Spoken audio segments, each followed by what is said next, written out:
Assalamualaikum warahmatullahi wabarakatuh. Pada kesempatan kali ini, kami dari kelompok 4 dalam mata kuliah Sistem Transaksi Keuangan Digital akan memaparkan mengenai Revolusi Industri 4.0.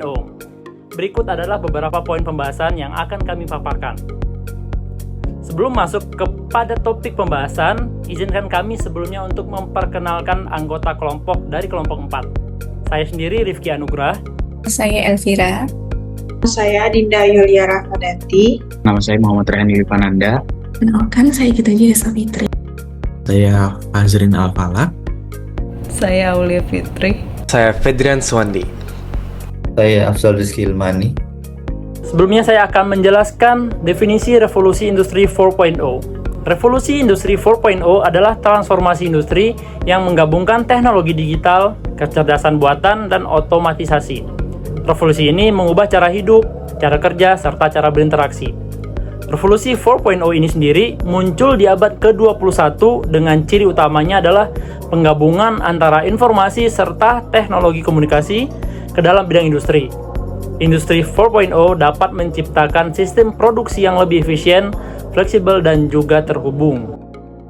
Di tengah terjadinya revolusi industri 4.0, terdapat 4 teknologi yang menjadi pilar utama dalam pengembangan industri yang ada menjadi industri siap digital, yaitu sebagai berikut.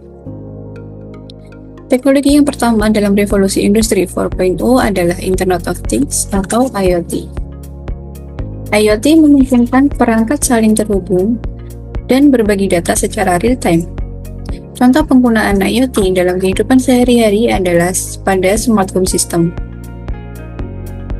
Yang kedua, ada teknologi Big Data. Big Data digunakan untuk menganalisis pola, meningkatkan efisiensi bisnis, serta berperan dalam pengambilan keputusan. Yang ketiga, ada Cloud Computing. Cloud Computing memberikan hak akses untuk dapat masuk ke dalam server virtual yang dapat digunakan sebagai konfigurasi server melalui internet. Dan yang terakhir adalah teknologi Artificial Intelligence atau yang biasa kita sebut sebagai AI. AI dan Machine Learning membantu analisis data, otomatisasi, dan pengambilan keputusan cerdas dalam berbagai bidang industri. Adanya revolusi industri 4.0 tentunya akan memberikan dampak, baik itu dampak positif maupun dampak negatif. Adapun dampak positif revolusi industri 4.0 yang pertama, akses informasi lebih mudah. Informasi dapat diperoleh kapan saja dan di mana saja dengan bantuan gadget dan teknologi lainnya. Yang kedua, efisiensi industri meningkat. Tenaga manusia mulai digantikan dengan teknologi mesin sehingga proses produksi lebih efektif. Yang ketiga, peluang kerja baru. Membuka lowongan kerja baru bagi tenaga ahli di bidang operasional dan maintenance mesin produksi. Yang keempat, biaya produksi rendah dan output tinggi. Penggunaan teknologi dapat mengurangi biaya produksi dan meningkatkan hasil produksi hingga 2 kali lipat. Yang kelima, pendapatan nasional meningkat. Pendapatan nasional akan lebih meningkat karena produksi barang yang lebih cepat dengan kualitas terbaik. Kemudian dampak negatif revolusi industri 4.0. Yang pertama, biaya investasi tinggi. Perusahaan perlu mengeluarkan biaya besar untuk pembelian mesin, pelatihan sumber daya manusia, dan maintenance mesin. Yang kedua, ancaman keamanan cyber.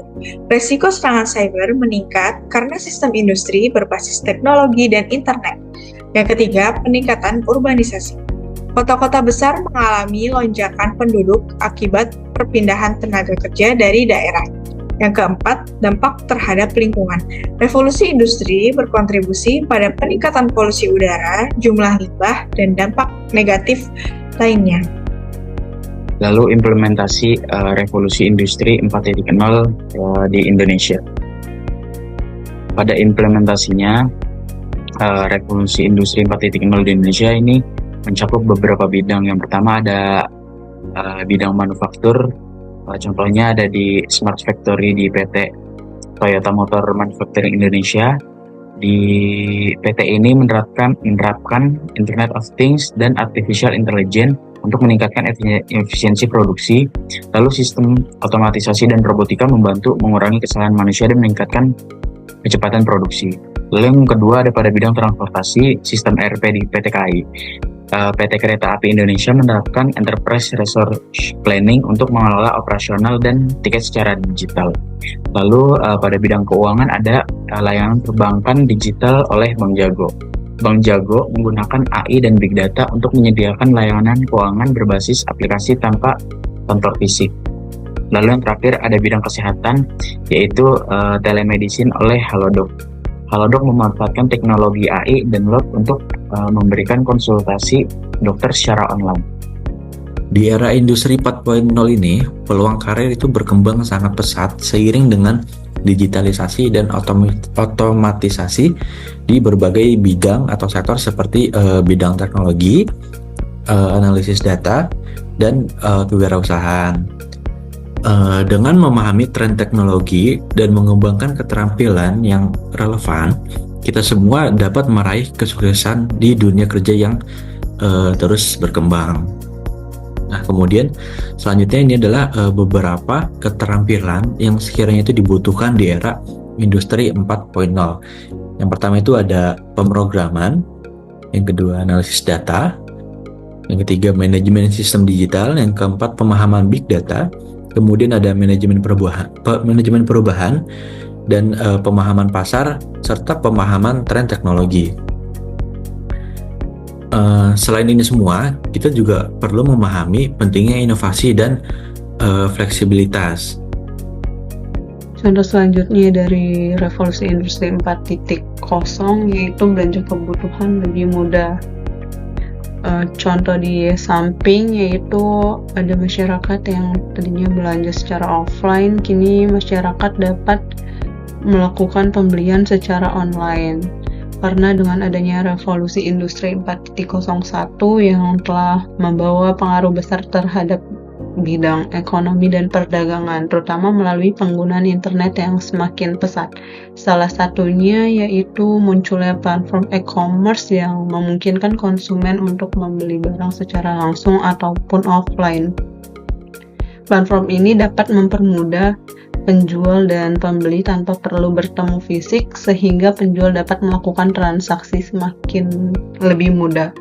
Dengan adanya teknologi 4.0 ini membuat proses penjual menjadi lebih cepat dan efisien, serta membuka peluang pasar yang tadinya sempit menjadi luas.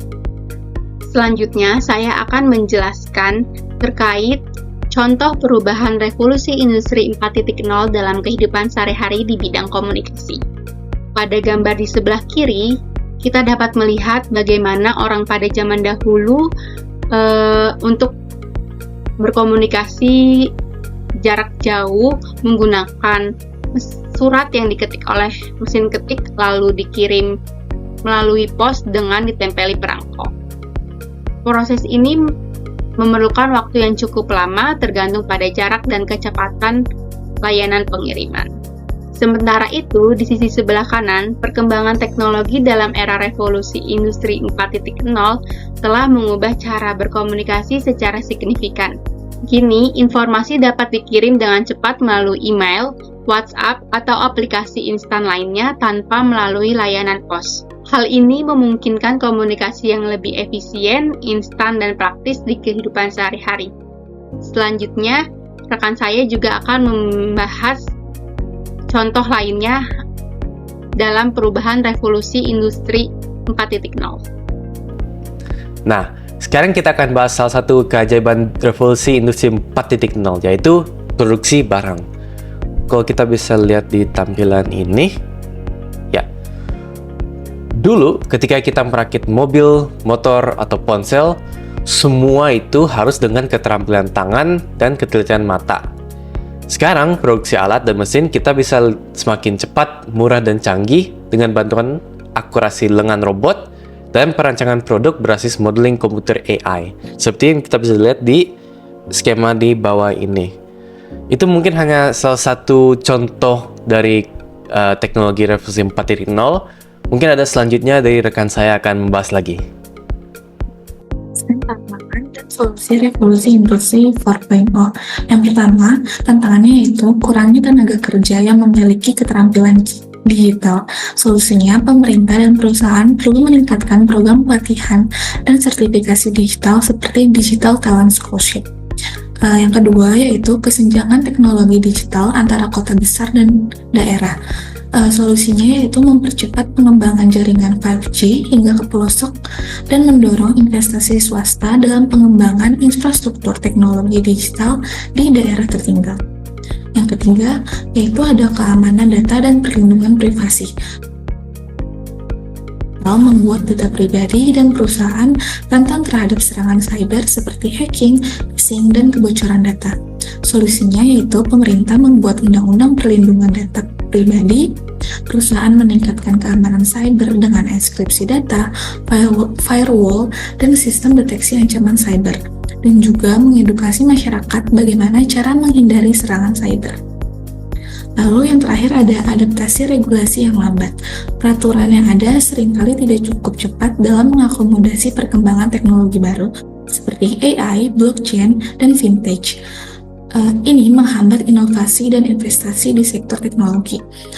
Solusinya yaitu membuat kolaborasi antara regulator, pelaku industri, dan akademisi dalam menyusun kebijakan yang mendukung perkembangan industri 4.0. Contoh nyata lain adanya revolusi industri 4.0 adalah perkembangan financial technology.